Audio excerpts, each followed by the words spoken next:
joining us here before we leave for a couple days. Great to have you with us here on the Oakland County MegaCast. As always, thank you so much for having me on. How are you guys doing? You know, we're good. Doc, I'm trying to convince Tyler he needs to wear the turkey outfit and do a run with me tomorrow morning. We definitely needs to wear the turkey outfit and do the run. Are you kidding me? Tyler, what's going on? Gobble, gobble. I have extras. You can join us too, Doctor. You go ahead. No, thank you. I can't. I got too much. That's what they all say. When you're doing the run, though, guys, try and wear the mask if you can. I know it's gonna slow the breathing a bit, but you know it'll be worth it. Trust me. Well, the turkey trot is actually been canceled. I do it every year. It's tradition. It's been canceled. It's virtual this year. So I am actually going to be running on my own through the streets of Kegel Harbor and Sylvan Lake. So if you see me, are you gonna wear the turkey outfit? Absolutely. Excellent. I love it. Right? Good for you. Definitely recommend it. I have 3, so if you want to join me. I'll see if I can get myself up that early. But with that, can we talk a little bit about the holidays? Of course, what can you say that hasn't been said already? But I will say one question someone asked me, and I was like, oh, I've been forgetting to ask people is, so people that we're being told not to join our family members tomorrow unless you're out, unless you're in the same household. But what if you have family members where everyone has already had COVID-19 within the past month? Is it okay for those people to now join together?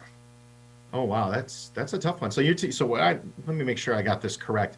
There's 2 households, everybody's had COVID, and the question is, can they get together? Well, yeah. Let me answer that by saying there has been, we can't definitively prove that if you've had COVID before that you can't get it again. Infection doesn't necessarily mean immunity, and I don't think the long-term studies have proven that yet. So I would still exercise caution. And I know that's frustrating because, that's almost like a small satellite of herd immunity. Everybody's had it, so hopefully. But it's a tough answer to give. I hate to say it, because the problem is you're trying to speculate on facts that we don't have the full data on. So that's like telling me, asking me how a book would end, and I'm only on page 5. It makes it a little bit difficult. I think there's some arguments to say that that's something that you could do, but I would always just err on the side of caution, specifically this first year. I always say, listen, you're gonna blow this holiday out, but unfortunately, it's gonna suck for this holiday. But you miss this one, so you can make the next 10. It's one of those scenarios. But I think that's one of the hard things about this entire pandemic and this virus. We know, we're just regular people. You all are doctors and you have a medical background and you're so much smarter than the rest of the public. But when we're hearing so much information and it changes so often, it makes it hard for people to buy in to some of these recommendations. Oh, yeah. It's been rough. People have been you're getting all this information. And this is the problem when you're dealing with something as it's evolving. You know what I mean? I think I used this example before, but it's almost like we're working on a car while we're driving it down the freeway. We're not necessarily, able to see this from the point of it's past, and we're now we've learned our lessons and we're moving forward how to do things from that point on. We're actually in the middle of it and we're trying to figure it out. And when that happens, you get new data that happens every day. And in this information age where the internet can spread data like mad, you start to hear things and you start to hear other things, and then it becomes conflicting. Now we're in the middle of a governmental transition of 2 different governments, essentially. So things are going to change in that regard. And all of this is going to sow confusion. So it becomes very difficult. And I think the best way to get past all of that, pardon me for adjusting, the best way to get past all of that is to find one source that basically is a good aggregate that funnels all of it down, and then to just stick with that source and try not to hear anything else. And I think the CDC and their recommendations are always good ones to follow. Yeah, and just to let people know, of course, at civiccentertv.com, you click on coronavirus. We have direct links to the CDC as well as the state of Michigan, Oakland County, because I'm with you. I try to follow those executive orders and look to see what their recommendations are because it can get confusing in this world out here. Dr. Jamie Taweel with us here on the Oakland County MegaCast. He is the internal medicine specialist at the Grand River Medical Associates and really kind of our resident doc here on the Oakland County MegaCast. Good news, we are hearing a lot about the vaccines and the possibility the first round could be coming out in the beginning of December. What are you hearing and what are you telling your patients? So patients are asking me, the number one question I get asked is, would you get a vaccine? As a healthcare provider, if the data shows that it looks good, absolutely, I'm going to get one. And I feel like all the people should. I'm always going to recommend vaccines. I am pro-vaccine. I don't have the data specifically. All I have is right now what the company says their data suggests without having to look at the data. So I think it's a little bit too soon for me to make a comment as to whether or not this is going to be a successful vaccine trial and et cetera, et cetera. They're applying for emergency FDA approval. And I know a lot of people are a little bit kind of hesitant to get a vaccine based on that. I can assure you that once I review the data, I will make my recommendations based on what it shows. Now, it is promising. We're going to get a vaccine, hopefully in December. And I think right now the issue isn't the problem of getting the vaccine out. It's more of a problem of distributing the vaccine. Remember a couple of things. This vaccine needs to be stored in very cold temperatures, which may not make it very easy to transport from facility to facility, as well as storage issues. And let's not forget, this vaccine is actually administered in 2 doses. The 2 top vaccines that are out right now, Pfizer and Moderna, those 2 are in 2 separate doses, 28 days apart. So when you get the vaccine, you have to wait a month before you get the second dose of the vaccine. So you're not immune on day 1. You're immune much beyond that. So even the earliest person to get it is still 28 days behind being fully immune. So bear that in mind. And, this is going to be a long, slow haul, but I think it'll be worth it in the end. Yeah. And I also wonder how many people are actually going to go back for that second round. Yeah, that happens too. It's kind of like, the hepatitis series, you get the 3 shots and you have to wait a while before then. You can come earlier, but you can't come earlier, but you can come a little bit later. How this is all going to shake out, it's going to be tough to figure out. So yeah. And from that standpoint, I remember when I went to Africa, we had to have a round, different series of shots to go. And like you said, it was in different phases. But now I'm thinking, what is this going to be like for people on the front line, such as yourself, where, you have all these patients now that are going to have to come in not once, but twice. And you can't do a telehealth with a vaccine shot. So I think that they're going to start administering it through, like minute clinics, pharmacies, offices, like people in my office that want to get flu shots. They don't have to make an appointment to see me. They come in, get the shot, they leave. They just have to get it scheduled so that we can allocate the resources, et cetera.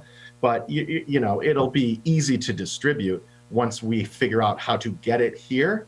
Once once offices and pharmacies are stored with vaccines, relatively easy to administer, and it shouldn't be an issue. So we are in the middle of the second surge. They've been warning us there's going to be a second surge. It is here. Hospitalizations are up. Cases are up. Yeah. What are you seeing from your standpoint in your office? Are you having a lot of patients right now? And backlog with testing, how is that going? It's going bananas. It's the only word I can use. Bananas. So here's the thing, and I kind of was mulling about this the other day. When COVID first hit and we were all on lockdown and I first started doing these interviews with the big beard and all the craziness that we were dealing with, I did not know a lot of personal people that had it, nor did a lot of the people that I talked to. We heard cases, everyone had someone here and there, but it wasn't really close to home. And I think now that COVID fatigue kind of kicked in, the state opened back up, I could think of 10 people that I personally know that have it that aren't patients. Like it just blew through my bubble of life. You know what I mean? And I think that after Thanksgiving with all the people gathering, and I think people are just going to do what they do. And you can't, human nature, unfortunately, continues to rule. And I think that people will continue to spread this. And I'm worried about a little bit of a bump after the holiday. I am seeing a lot more cases in my area. And remember, the majority of the cases that I see are outpatient. So there are a lot of people that just, I felt miserable for a period of time and I got better. Lost my sense of taste and smell. I felt, tons of aches, headaches, et cetera, and then it got better. It's the people that get to the point where they can't breathe. I have a few patients that are in the hospital right now. It's unfortunate, but, I think it'll just be a matter of time that hopefully this can start to smooth out. But I am seeing I'm diagnosing a lot of positives these days. How is it on the testing side of things? The testing side of things, there's rapid testing, which I do not offer, but rapid testing is available. It's not the most accurate, but it is a good guide to be able to see if you have something. And then there's the PCR where they go right into the back of your skull with the swab, which also is, like the rapid testing, but we actually send it out to the lab. Usually turnaround time anywhere between 1 to 3 days, but right now the bump, it's kind of going out a little bit. And it's kind of bottlenecking again, which I had the luxury of not having that previous to this last couple of weeks. Right. So I guess some of the medical professionals are telling people, if you don't need to get the test, don't get it. If you're just doing it because you want to see or this, that, and the other. So I'm getting a lot of that. I'm getting a lot of, I just want to know if I have it, Yeah. And a car full of people. I want my whole family tested. Well, you guys all live in close quarters. Just test the one most likely to have it, not do the whole car, But I understand it's a scary time and people really just want to know if they have this terrible thing that they're hearing so much about. And that makes sense. If you have a known exposure, self-isolate, assume you have it. I usually try to tell people, look, unless you need it for work or travel or known exposure, I would try and just do your best to not have, not try and get tested if you can avoid it. It's the, best options to try and limit it if you don't need it. However, again, human nature tends to reign supreme these days. So. Yeah, quickly, just another minute or so left with you. Probably the most important question of the day. Oh. Do you have a prescription to help all of the Lions fans with what is sure to be another disappointing day on Thanksgiving? That is oh man. A Jack Daniels, I think, is going to be the prescription of the day. Don't drive, but oh man, Lions, man, they get you every time. I feel like they tend to hurt me every time. So even as a doctor, you can't cure what ails all of the Lions fans here in Detroit. Oh, man, it's just a fitting end to 2020. I'll tell you that much. Well, let's hope 2021 gets much better, not only as a vaccine for COVID, but a vaccine for the losing Lions. Please. Yes, but I'm very optimistic for 2021, and I'm I want people to try and enjoy their holidays the best that they can, but please just do it safely. That's all I ask. Exactly. Well, Dr. Taweel, always great having you with us here on the Oakland County MegaCast, and a happy and a safe Thanksgiving to you and your family as well. Absolutely. Same to you. Thank you so much, guys. Take care, Tyler. You as well.